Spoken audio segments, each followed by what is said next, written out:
جی بسم اللہ الرحمن الرحیم۔ کل پڑھا تھا کہ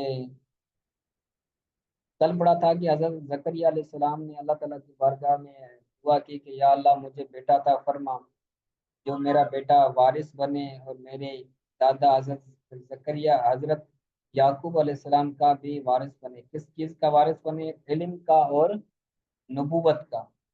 تو یہاں پر ایک بات نوٹ کرنے والی تھی، وہ یہ کہ جو انبیاء کرام ہوتے ہیں، جو بھی اللہ تعالیٰ کے انبیاء کرام ہوتے ہیں، وہ درہموں اور دیناروں کے مالک نہیں بناتے، وارث نہیں بناتے۔ ٹھیک ہے، جو بھی انبیاء کرام ہیں، کیونکہ انبیاء کرام کا جو مقصود ہے نا، وہ دنیا کے اندر مال کو جمع کرنا نہیں ہوتا۔ انبیاء کرام دنیا کے اندر کیوں بھیجے جاتے ہیں؟ وہ اس لیے بھیجے جاتے ہیں تاکہ وہ لوگوں کو علم سکھائیں، وہ لوگوں کو ہدایت کی تعلیم دیں، وہ لوگوں کو اللہ تعالیٰ کی بارگاہ میں پکاریں اور ان کو راہ راست پر لانے کی بھرپور کوشش کریں۔ تو ان کا جو مقصد ہوتا ہے انبیاء کرام کا، وہ درہم و دینار نہیں ہوتا۔ اسی لیے جو انبیاء کرام ہوتے ہیں وہ کبھی بھی اپنے وارثوں کے لیے، اپنے ورثہ کے لیے درہم و دینار نہیں چھوڑ جاتے۔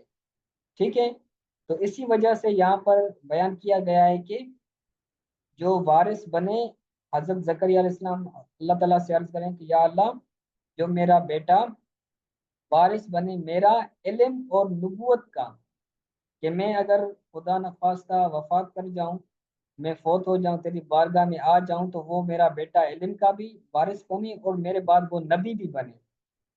تو یہ حضرت زکریا علیہ السلام اللہ تعالیٰ سے دعا کر رہے ہیں۔ تو یہاں پر یہ بات نوٹ کر لیں، یہ اس بات کافی محل نظر رہی ہے کہ انبیاء کرام کے جو ورثہ ہوتے ہیں وہ درہم و دینار کے مالک نہیں ہوتے۔ اس کے بارے میں نبی کریم صلی اللہ تعالیٰ علیہ وسلم کی حدیث پاک بھی ہے کہ ہم جو انبیاء کرام ہوتے ہیں وہ درہم و دینار کے مالک نہیں بناتے۔ ٹھیک ہے، ہم جو بھی ہم جو بھی چھوڑتے ہیں وہ صدقہ ہوتا ہے، او کما قال علیہ السلام۔ ٹھیک ہے، تو حضور صلی اللہ تعالیٰ علیہ وسلم، اس کو حضرت ابو بکر صدیق نے بھی بیان فرمایا ہے۔ اس کے راوی، مرکزی راوی وہ ہیں کہ حضرت ابو بکر صدیق فرماتے ہیں کہ نبی کریم صلی اللہ علیہ وسلم نے فرمایا انبیاء کرام کا میراث نہیں ہوتی، انبیاء کرام کی میراث نہیں ہوتی۔ کون سی میراث؟ درہم و دینار والی، مال والی ان کی میراث نہیں ہوتی۔ جو انبیاء کرام ہوتے ہیں وہ علم و نبوت کے وارث ہوتے ہیں۔ اسی طرح جو حضرت سلیمان علیہ السلام تھے، اس کے حوالے سے بھی موجود ہے کہ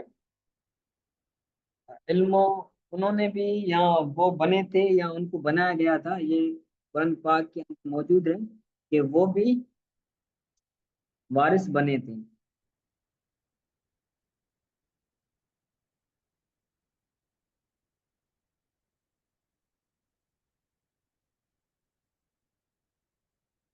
ٹھیک ہے، تو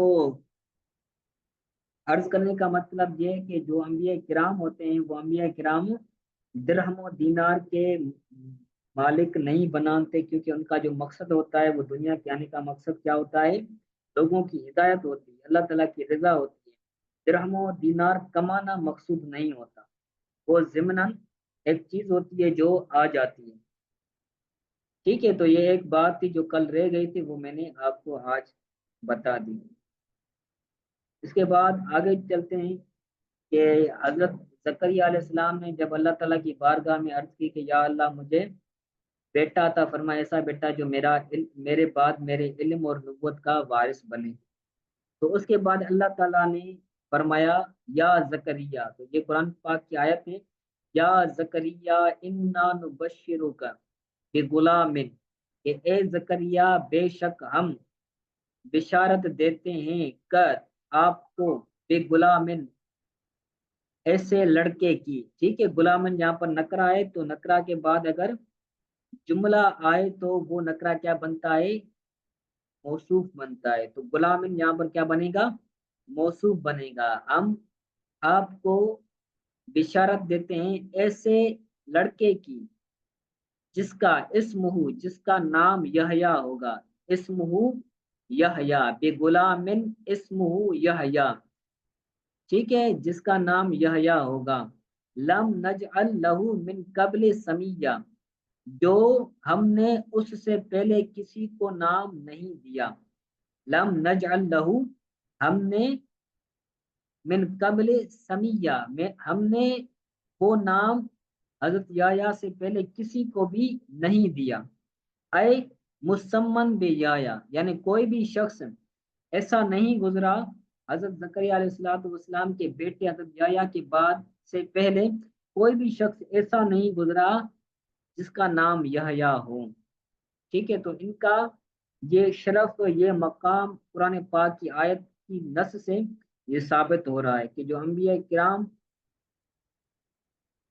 کے اندر جو حضرت زکریا علیہ السلام ہے، اور جو زکریا علیہ السلام کے بیٹے تھے حضرت یحییٰ علیہ السلام، تو یحییٰ علیہ السلام کو یہ شرف حاصل تھا کہ ان کا نام ان سے پہلے کسی بھی شخص کا نہیں رکھا گیا۔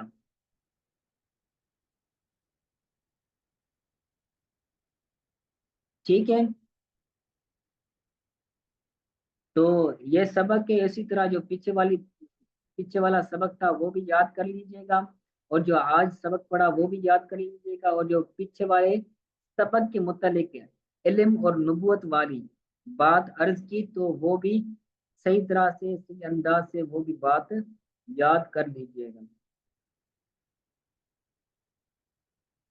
ٹھیک ہے، کلیئر ہے؟